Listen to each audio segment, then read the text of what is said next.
तो हेलो, साथियों, बात कर रहे हैं मध्यकालीन भारत की। देखिए, निम्नलिखित में से किस तोमर शासक को दिल्ली शहर को स्थापित करने का श्रेय प्राप्त है? तो दिल्ली शहर को किसे? अनंगपाल को। देखिए, तोमर शासक अनंगपाल ने दिल्ली शहर को स्थापित करने का श्रेय दिया जाता है। अनंगपाल दिल्ली की राजधानी बनाने वाला प्रथम शासक था और यहाँ 736 ईस्वी में लालकोट की नींव रखी थी। अगर हम देखें तो कौन था? अनंगपाल। और इसने क्या काम करा था? इसने 736 ईस्वी में किसकी? लाल कोट की नींव रखी थी।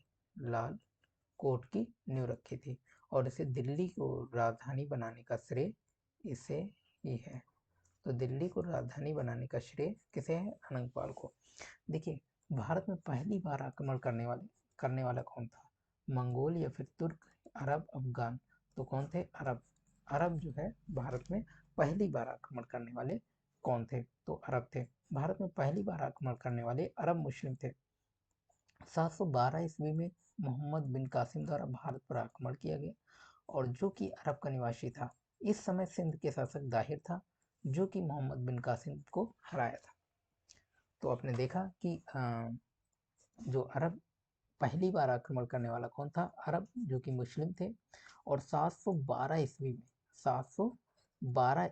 में 712 एडी में जो है मोहम्मद बिन कासिम द्वारा भारत पर आक्रमण किया गया। तो पहला अरब कौन था? मोहम्मद बिन कासिम। तो ये जो है पहला भारत मुस्लिम शासक था, मोहम्मद बिन कासिम, जो कि अरब का निवासी था। और इसने जो है दाहिर को हराया था। किसे हराया था? दाहिर को हराया था। दाहिर को इसने हरा दिया था। तो देखिए, मोहम्मद बिन कासिम ने निम्नलिखित में से किस सन में सिंध पर विजय प्राप्त की थी? तो किस सन में? 712 ईस्वी में। अभी आपने देखा कि 712 ईस्वी में उसने विजय प्राप्त करी थी। सिंध पर विजय प्राप्त करने वाला अरब सेना का सेनापति कौन सा था? तो कौन सा था? मोहम्मद बिन कासिम था। मोहम्मद बिन कासिम। देखिए, महमूद महमूद गजनी ने निम्नलिखित में से किस प्रसिद्ध मंदिर पर धावा बोला था? तो किस प्रसिद्ध मंदिर पर? बेलूर सोमनाथ।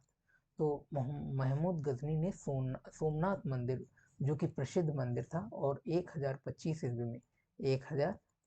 ईस्वी में इसने लूटा था और 1018 ईस्वी में मथुरा नगर पर धावा बोला था और मथुरा के अनेक भव्य मंदिरों को ध्वस्त किया था। लूट में अपार संपत्ति। तो देखिए, 1025 ईस्वी में इसने सोमनाथ पर आक्रमण किया था और उससे पहले 1018 में ये ऑलरेडी मथुरा पर आक्रमण किया था, जहां पर अनेक मंदिरों को इसने ध्वस्त किया था। तो जो है प्रसिद्ध मंदिर कौन सा था जिस पर धावा बोला था? तो वो था सोमनाथ का मंदिर। तराइन की पहली लड़ाई किसके बीच हुई थी? अलाउद्दीन खिलजी और पृथ्वीराज चौहान। तो किसके बीच हुई थी? गौरी और पृथ्वीराज चौहान के बीच। गौरी और पृथ्वीराज चौहान के बीच हुई थी। देखिए, तराइन की पहली लड़ाई 1191 ईस्वी में मोहम्मद गौरी और पृथ्वीराज चौहान के बीच में हुई थी। किसके? गौरी और पृथ्वीराज चौहान के बीच में हुई थी। इस इसी मैदान पर दूसरी लड़ाई 1192 ईस्वी में हुई थी।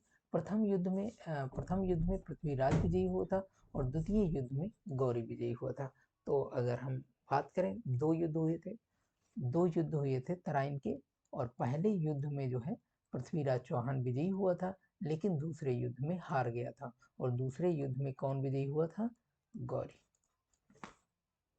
तराइन की दूसरी लड़ाई में पृथ्वीराज चौहान को किसने पराजित किया था? तो अभी आपने देखा, मोहम्मद गौरी। चौहान को मोहम्मद गौरी ने किस युद्ध में हराया था? तो किस युद्ध में गौरी ने हराया था? तो तराइन के द्वितीय युद्ध में, जो कि 1192 में हुआ था।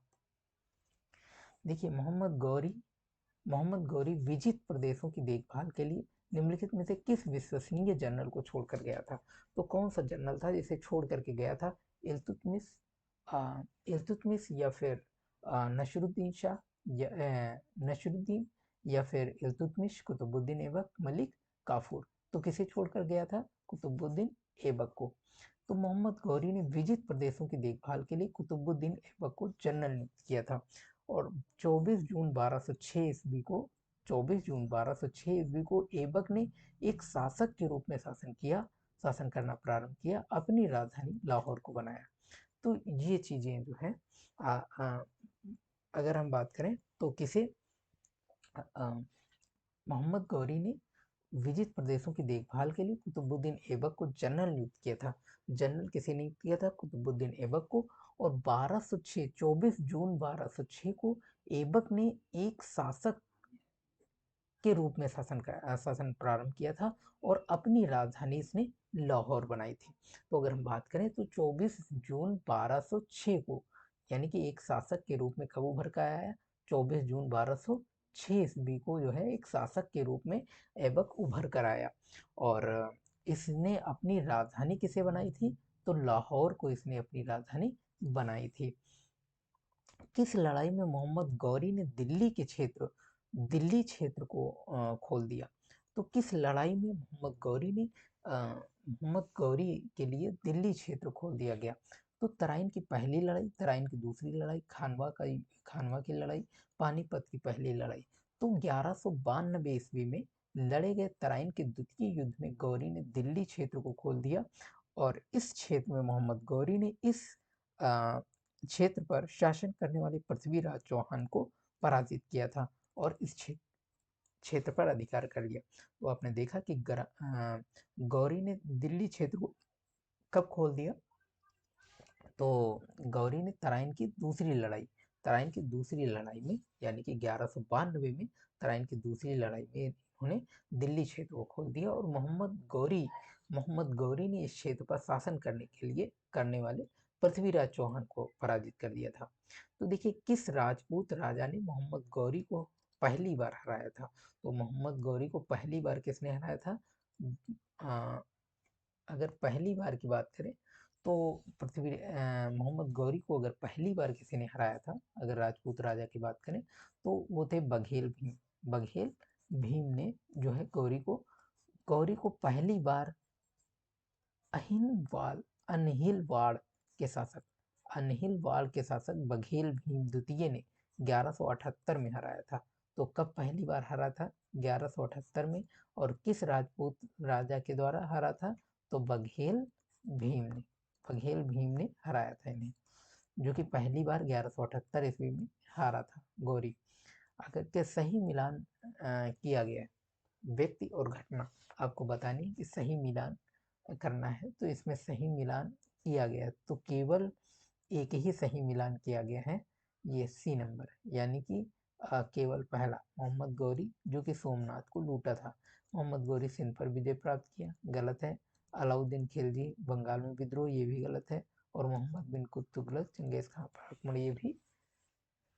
तो ये सारे क्वेश्चन जैसे इन्होंने डिटेल में दिया है कि मोहम्मद गजनी ने सोमनाथ पर लूट की थी और अन्य विकल्पों सही नहीं है। आपने देखा काला क्रम में व्यवस्थित करना है सारी घटनाओं को। पैगंबर का जन्म कब हुआ, और गुप्त राजवंश का उदय, और रोमन कोलोशियम का पूरा होना, और पीटर महान जो कि रूस का जार बना। तो ये घटनाएं किस क्रम में बनी? तो आइए देखते हैं। रोमन कोलोशियम नीरो को स्वर्ण आवास के भग्नावशेष पर 80 ईस्वी में बनाया गया। कौन? रोमन कैलोशियम नीरो स्वर्ण आवास के भग्नावशेष 80 ईस्वी में बनाया गया था। भारत पर गुप्त राजवंश की स्थापना चौथी शताब्दी से प्रारंभ हुई।